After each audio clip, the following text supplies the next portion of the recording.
En Russie, dans 2 ans, l'extraction d'uranium commencera à partir des pores du volcan Koudriavy sur l'île d'Iturup.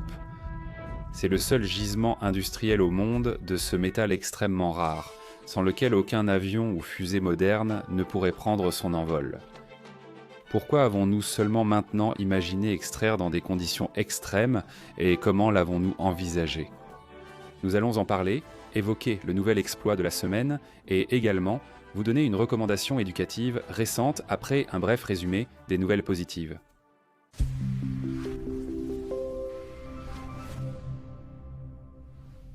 Un nouveau lot de BMP-3 avec protection renforcée a été livré aux forces armées. Un remorqueur sauveteur multifonctionnel a été mis à l'eau au chantier naval d'Okskaya. L'usine Pegasagro a lancé la production en série de la machine agricole Touman 4. La circulation des camions en mode entièrement autonome a été lancée sur la rocade centrale.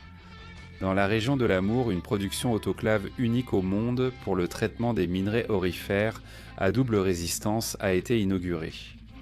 Dans la région de Samara, un nouveau site d'extraction de terres rares à partir de déchets électroniques recyclés. Au Daghestan, un atelier de verrerie.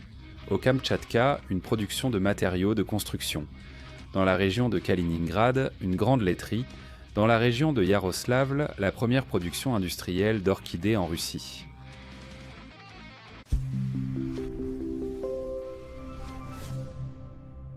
Cette semaine, 2 sous-marins comme Somolsk, Naamuri et Oufa ont mené des exercices dans la baie de Pierre-le-Grand, s'entraînant à la recherche et à l'attaque d'un sous-marin ennemi fictif. Un peu plus tôt, les bombardiers stratégiques Tu-95 Mess ont effectué une nouvelle patrouille au-dessus des eaux neutres des mers d'Okhotsk et du Japon. Tout cela irrite fortement les Japonais, qui font décoller leurs avions à chaque fois pour surveiller les actions des forces russes et chinoises. L'an dernier seulement, selon les données officielles, cela s'est produit 704 fois. Mais ce qui énerve encore plus nos voisins, c'est le fait que nous ne sommes absolument pas disposés à leur céder les convoités îles Kouril. On a déjà beaucoup parlé de leur importance pour la Russie. Ce sont d'immenses réserves de bioressources, de pétrole, d'or et surtout la liberté d'action de notre flotte du Pacifique. Mais il y a aussi un autre atout un peu oublié, le volcan Koudriavy sur l'île d'Iturup. La seule source industrielle de rhénium sur la planète. Le rhénium est un métal extrêmement rare aux propriétés uniques, l'un des plus denses et des plus durs, avec une température de fusion et d'ébullition extrêmement élevée. L'ajout de seulement quelques grammes de ce matériau améliore radicalement les propriétés de l'alliage. Cela a donc servi à fabriquer des chambres de combustion, aubes, turbines et tuyères d'échappement de moteurs à réaction. Aucune fusée moderne, aucun avion supersonique, ni même les turbines à gaz terrestre ne peuvent se passer du rhénium. Cependant, il est très difficile à extraire, car il se trouve en quantité infime dans les minerais de cuivre et seulement dans quelques gisements à travers le monde. Les plus grands gisements sont au Chili, puis aux États-Unis. Et à la 3e place, il pourrait aujourd'hui y avoir l'Union soviétique, qui extrayait du rhénium sur le territoire de l'actuel Kazakhstan. Malheureusement, l'effondrement du pays nous a coupé du puissant complexe minier et métallurgique de Skazgan, ainsi que des gisements en Arménie et en Ouzbékistan. Longtemps, nous avons dû acheter des matières premières à l'étranger et les extraire de la ferraille sur notre territoire. Et cela alors que, potentiellement, nous sommes capables de résoudre une fois pour toutes le problème de la pénurie par nos propres moyens.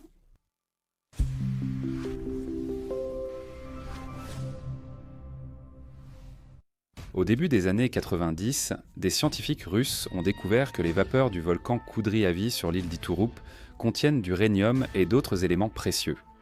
Des années de travail minutieux de l'expédition et des recherches en laboratoire ont permis de calculer que le volcan rejette chaque année dans l'atmosphère au moins 20 tonnes de rhénium. Cela a fait sensation, car la consommation mondiale totale ne dépasse pas 60 tonnes par an. Et selon certaines estimations, Koudriavy pourrait en produire bien plus encore, ce qui fait de nous les détenteurs des plus grandes réserves de cet élément rare. Le volcan est considéré comme la seule source industrielle mondiale, car il n'est pas nécessaire ici d'extraire le rhénium du minerai par des méthodes coûteuses. La nature l'a déjà fait pour nous. Mais posséder n'est pas exploiter. Il fallait résoudre de nombreuses bonnes questions techniques trop complexes et concevoir un équipement fonctionnant dans un environnement chimiquement agressif à jusqu'à 900 degrés Celsius. Les expéditions extrêmes, expériences et essais des scientifiques ont repris. La société Rouski-Reni s'est chargée de la mise en œuvre pratique du projet, a breveté la solution et a actuellement commencé à créer une installation pilote industrielle qui, selon les dernières informations, sera lancée dans 2 ans. Mais pourquoi, alors que nous possédons une telle richesse, n'avons-nous abordé la question que maintenant ? Tout d'abord, il fallait développer des technologies, et il y avait peu de personnes prêtes à investir dans un projet aussi ambitieux mais risqué.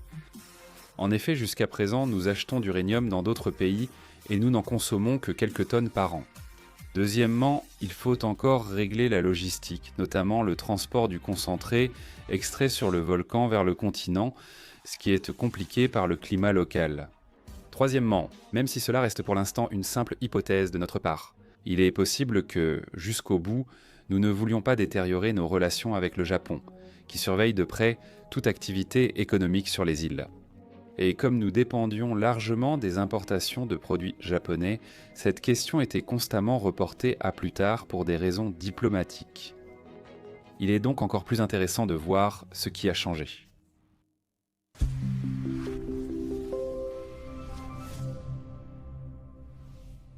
Après l'année 2022, le Japon a rejoint les sanctions contre la Russie. Et il équilibre également la question de la fourniture d'armes à notre adversaire et lui fournit déjà une aide non militaire de manière systématique. Nous espérons que cela constitue une base suffisante pour une liberté d'action totale, soulignons-le, sur notre territoire. Cependant, il est surtout essentiel de revoir notre attitude face aux réserves de terres rares. Si auparavant on pensait que tout pouvait être acheté à l'étranger, aujourd'hui ce point de vue est devenu marginal. Oui, aujourd'hui nous achetons ces mêmes éléments rares en Chine et dans d'autres pays, mais à mesure que la concurrence s'intensifie, tout peut changer très rapidement. Dans ce contexte, perdre 20 tonnes de précieux rhénium par an paraît un gaspillage inacceptable. Pourtant, ce ne sont pas que les vapeurs de rhénium qui s'évaporent, mais aussi celles d'indium, de germanium et d'autres richesses. Heureusement, nous constatons d'une édition à l'autre un intérêt croissant pour l'exploration, l'extraction et le traitement des ressources minérales. Actuellement, plusieurs projets concernant les ressources rares et les terres rares sont en cours de réalisation, avec la restauration de toute la chaîne de production. Les chances que l'usine tant attendue démarre bientôt sur l'île d'Iturup sont plus élevées que jamais. Nous vous tiendrons informés des événements. Passons maintenant aux héros.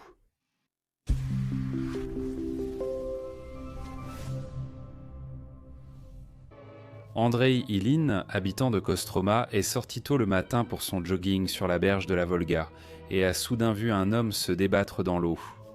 Au début, il a cru que c'était un plongeur, mais en regardant de plus près, Andrei s'est rendu compte qu'il s'agissait d'une personne en train de se noyer en silence, habillée d'un manteau. Sans hésiter, le sportif s'est jeté à l'eau et a nagé pour porter secours.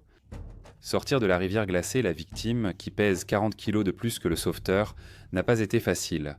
Cependant, Andrei a réussi à accomplir cette tâche, il a traîné l'homme sur la berge et a appelé les services d'urgence.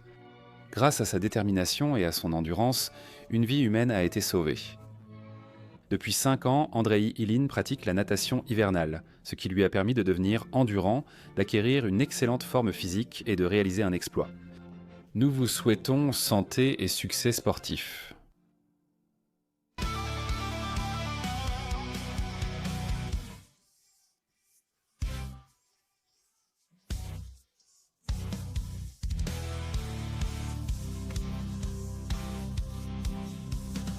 C'est le moment d'aller de l'avant.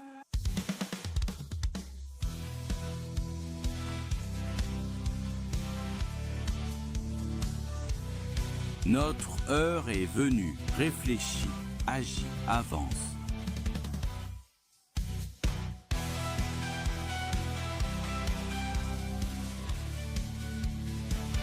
En avant, en avant. Les légendes, tu es la peur et le doute.